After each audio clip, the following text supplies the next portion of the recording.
참솔 심리 사전입니다. 자, 체벌에 대해서 이야기하도록 하겠습니다. 체벌은 벌의 한 형태로 어떤 부적절한 행동이나 문제 행동을 금지시킬 목적을 가지고 있죠. 그래서 그 금지시킬 목적을 달성하기 위해서 신체 고통이나 불편이 수반되는 제재를 가하는 것을 이야기하고 있습니다. 그래서 신체에 직접적으로 또는 간접적으로 무리를 주게 됨으로 인해서 그 고통을 다음에는 선택하지 않도록 하는 것이 이제 체벌에 해당이 됩니다. 그래서 체벌은 다시 두 가지, 직접 체벌과 간접 체벌로 나누어서 볼 수 있는데, 직접 체벌은 막대기, 회초리죠.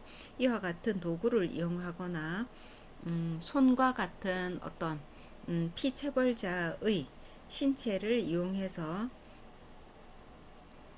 처벌자의 신체를 가격하는 방식, 이것이 바로 직접 체벌에 해당이 됩니다. 그래서 도구나 또는 체벌자의 신체를 통해서 피체벌자가 그 고통을 받게 되는 것을 이야기하는 것이죠.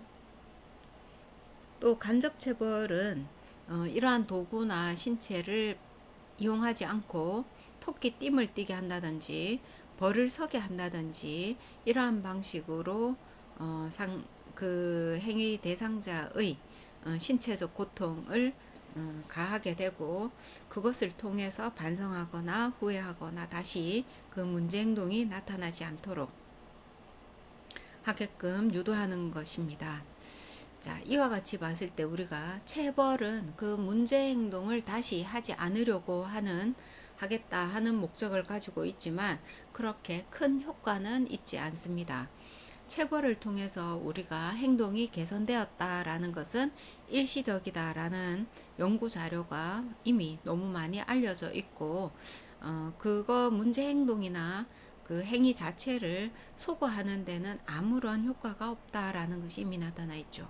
오히려 체벌을 통해서 부정적인 효과만 더 많이 나타난다라는 것으로 알려져 있는데, 그것은 체벌을 통해서 자기 자신의 부정적인 감정을 동반하게 된다라는 것입니다.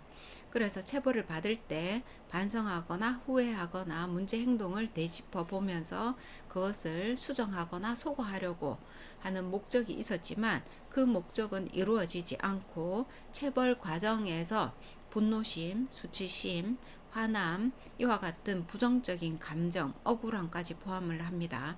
이러한 것들이 더 많이 나타나게 된다라는 것을 알 수 있고, 문제 행동은 더 오히려 강화되는 케이스도 적지 않다라는 것을 알 수 있습니다. 자, 그래서 체벌은 꼭 필요한 경우에만 우리가 사용하도록 되어 있고, 그렇지 않은 경우에는 이제 우리가 사용하지 않는 것으로 합니다. 자, 그래서 그것을 이제 체벌 대신에 우리가 처벌 또는 벌을 사용하기도 하는데, 그 정적 처벌과 부적 처벌로 나누어서 또 생각해 볼 수가 있습니다. 정적 처벌이라 하는 것은 그 행동이 나타날 때마다 체벌처럼 즉시 잔소리를 하거나 못하게 하는 것이 있고, 부적 체벌은 자기가 좋아하는 것을, 그 문제 행동 때문에 좋아하는 것을 못하게 하는 것에 해당이 됩니다. 그래서 그 숙제를 하지 않았을 때 원래 약속되어 있는 게임 시간 1시간을 오늘은 못한다 라고 하는 것이 이제 부적 처벌에 해당이 되겠죠. 자, 이와 같이 체벌은 정적으로 우리가 사용하기도 하고, 직접적으로 사용하기도 하고, 또는 부적으로 사용하기도 해서 자기 자신을 반성하게 하고 조절하게 합니다.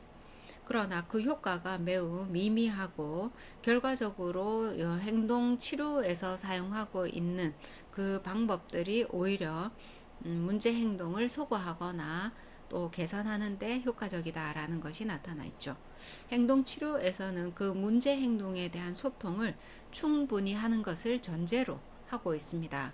다시 말하자면은 체벌보다는 그 자신의 그 문제 행동이 어떤 의도에서 이루어졌는지를 객관적이고 안전한 관계 안에서 소통을 충분히 함으로 인해서 스스로 판단하고 스스로 인지할 수 있는 기회를 주는 것이 오히려 문제 행동을 개선하거나 소구하는데 더 큰 영향력을 끼친다라는 것을 알 수 있습니다.